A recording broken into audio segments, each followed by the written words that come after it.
Team India senior ఆటగాడు శిఖర్ ధవన్ సంచలన ప్రకటన చేశాడు. ఆటకు వీడ్కోలు పలుకుతున్నట్లు తెలిపాడు. అంతర్జాతీయ దేశవాళీ క్రికెటర్ నుంచి ఇక రిటైర్మెంట్ తీసుకుంటున్నట్లు చెబుతూ సామాజిక మాధ్యమాల్లో ఓ ఉద్వేగభరిత వీడియోను పోస్ట్ చేశాడు.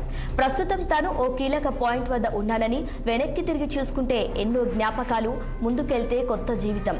దేశం కోసం ఆడాలనేదే తన కల అన్నారు. అదృష్టవశాత్తు ఆ అవకాశం తనకు లభించిందన్నారు.